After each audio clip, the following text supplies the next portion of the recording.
Hey friends, welcome back to Fixing My Faith. Well, today we're taking a fresh look at an article that's freshly put on JW.org.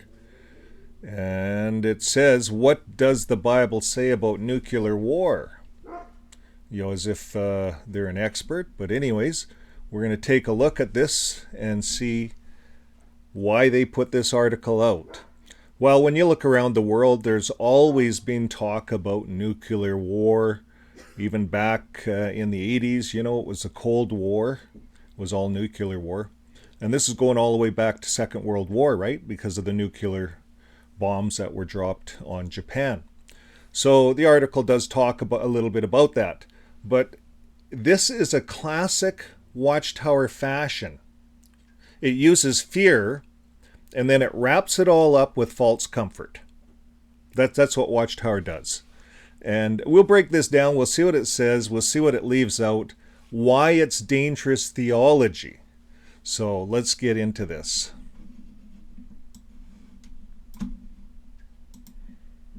Okay, so we're on the Watchtower website. This is the feature article.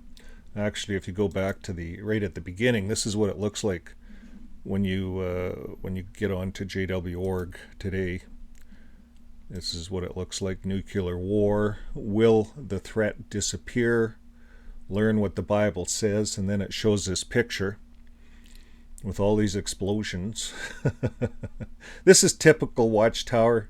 They've been doing this on the front of their magazines for 100 years. They've been using fear and wrapping it up in false comfort. So we're gonna get into the find out portion of it. I'll come back on screen here. I won't leave you alone with them. Don't worry. So let me see. I'm just gonna get this all set up. Okay, so when we look at this article, they've been using this type of stuff in magazines for literally decades, like I said. And the headline claims God will not allow humans to destroy the earth or all life on it. We'll take a look. If you scroll down, they get you through all of this stuff. They try to get you trapped into watching a movie. It's quite a long article. Will God permit a nuclear war? They don't really give an answer. The Bible explains why God has permitted wars. So here they want you to click into a new article. They want you to watch this video. We're not going to do that. Then they come down to, will the planet Earth survive? So here they say yes. Yes, it will. Could be like Mars, maybe. I'm not sure, but it'll survive. I don't know. They're pretty bold at putting out their statements. And they say, even if man were to use nuclear weapons again, God would not allow the situation to escalate to the point of a global annihilation. The Bible says our planet will not only survive threats to the existence, but will also host human life forever. So they cite these verses like Psalms 104 verse 5. They cite Isaiah 45:18 as proof that nuclear war can't wipe us out. But those verses, they're poetic. They're not predictive. The Psalms are Hebrew poetry, and Isaiah was speaking about God's intention to inhabit the earth. Not a promise of an external paradise immune to nukes or nuclear holocaust or nuclear war. There's nothing in the Bible that talks about it from that point. This is poetic scriptures, the Psalms, mankind will live on earth forever.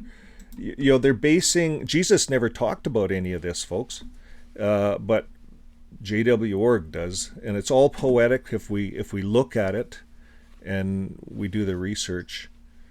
It's classic Watchtower logic. Take one verse out of context and build an entire belief system on it.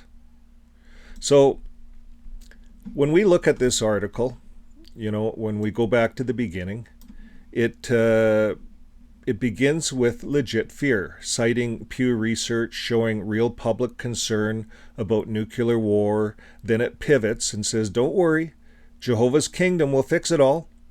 They avoid talking about nuclear policy, international cooperation, climate risk, or civil defense. They don't talk about that because in their view, this world doesn't matter. It's going to be replaced, destroyed, cleansed. So this is the same message that that they've been pushing for decades, and nothing's changed. Nothing's changed when I look at the Watchtower on JW.org, and when I go back in the 80s and 90s and the 2000s, all of those watchtowers. This isn't the first time that they had pictures like this about Armageddon and how they throw this fear out and then they wrap it up in a couple poetic scriptures and say, nuh-uh, God's going to look after us. It's warm and fuzzy. We like it. Even today, right now, if you're on JW.org, it's going to feel warm and fuzzy to you. And that's what they want. That's how they suck you in to their theology.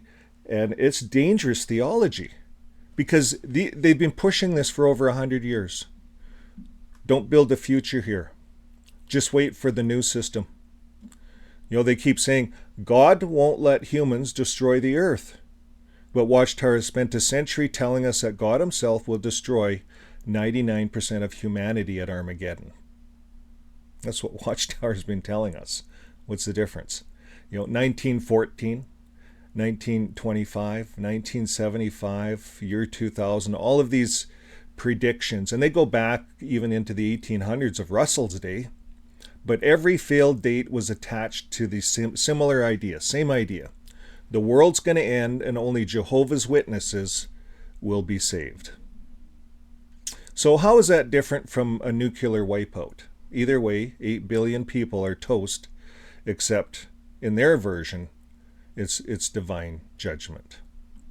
So why is this so dangerous? This kind of thinking, this kind of theology? Well, it has a cost. It breeds complacency.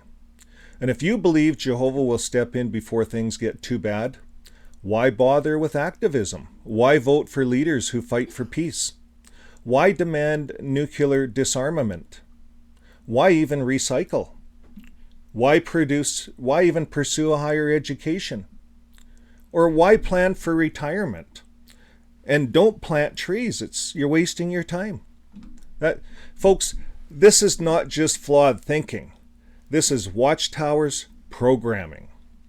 So the next time you see an article like this, ask yourself, who benefits? Because while you sit waiting for paradise, Watchtower builds a real estate empire, it collects donations, and it avoids responsibility. It's time to live fully, not in fear, not in fantasy, but in reality. So let me know in the comments, did the kingdom hope stop you from preparing for your future? You know, saving up for retirement? Did this kingdom hope stop you? I'd appreciate hearing that because I know it stopped me. And what helped you to wake up? Thanks for watching. Keep living your life with love, and we'll see you on the next video. Bye for now.